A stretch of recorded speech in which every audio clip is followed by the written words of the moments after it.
আজ ইন্ডিয়া নিউজিল্যান্ডের ফাইনাল খেলা চলছে। তো সেখানে এত বড় একটা ফাইনাল খেলা, সেখানে যদি একটু স্ক্রিন না লাগানো হয় তাহলে কি মজা হয় খেলা দেখে? তো যেমন ভাবনা তেমন কাজ। এটা আমাদের গঙ্গানগর স্মৃতি সংঘের পক্ষ থেকে আমাদের ক্লাবের মাঠে বড় স্ক্রিন লাগানো হয়েছে, যাতে আমাদের এলাকার সকল মানুষ, বাচ্চা কোচ্চা এখানে এসে আনন্দে খেলা দেখতে পারে। যে দেখুন, সবেমাত্র সবাই আসা শুরু করেছে, সবাই যে যার মতো এখানে বসে আছে। ত্রিপল লাগানো হচ্ছে, যত মানুষ হবে তাদেরকে বসার জন্য সব আয়োজন করা হয়েছে। দেখুন, এবার খেলা হচ্ছে, নিউজিল্যান্ড ব্যাট করছে আর আমাদের ভারতবর্ষের প্লেয়াররা সবাই ফিল্ডিং করছে, ব্যাট বল করছে। দেখুন, একটি দুর্দান্ত খেলা হচ্ছে। ইন্ডিয়া নিউজিল্যান্ডের ফাইনাল খেলা চলছে, টান টান উত্তেজনা মাঠে, দুবাইয়ের মাঠে। মাঠটা মনে হচ্ছে ভারতবর্ষের কোনো একটা মাঠ, এইরকম মনে হচ্ছে। সমস্ত মাঠের গ্যালারিতে শুধু ভারতীয় সমর্থক, মনে হচ্ছে না যেটা দুবাইয়ের মাঠে খেলা হচ্ছে। সত্যি দেখুন, অপূর্ব একটি দৃশ্য। এ হলো আমাদের ভারতবর্ষ।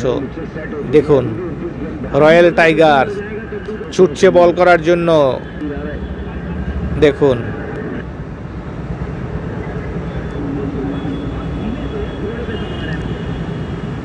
একটা চার মারলো, খুব সুন্দর চারটা মারলো মোহাম্মদ শামি।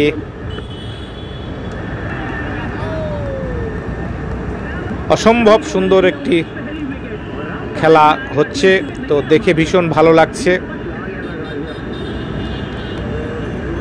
মনে হচ্ছে যেন আমরা মাঠে বসে খেলা দেখছি, এত সুন্দর। বড় বক্স লাগানো হয়েছে, তাতে যে আওয়াজ, মনে হচ্ছে মাঠে যে খেলার দেখার সময় যে ফিলিংসটা পাওয়া যায় সেটা আমরা উপলব্ধি করছি এই আমাদের গঙ্গানগর স্মৃতি সংঘের খেলার মাঠে। মোহাম্মদ শামি হাতে চোট পেয়েছে,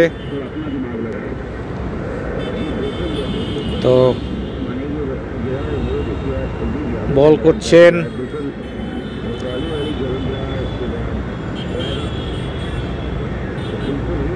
তো বন্ধুরা, কারা কারা আজকে খেলা দেখছেন কমেন্ট করে জানাবেন। আর যেহেতু আমাদের মাঠে আমরা বড় স্ক্রিন লাগিয়েছি, সেই স্ক্রিনের একটু ভিডিওটা করে সবার সঙ্গে শেয়ার করলাম।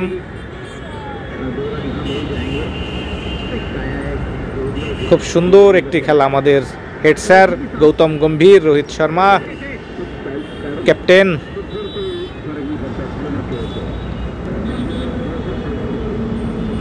দুবাইয়ের মাঠে খুব সুন্দর খেলা হচ্ছে। তো সবাই ভালো থাকবেন, নমস্কার।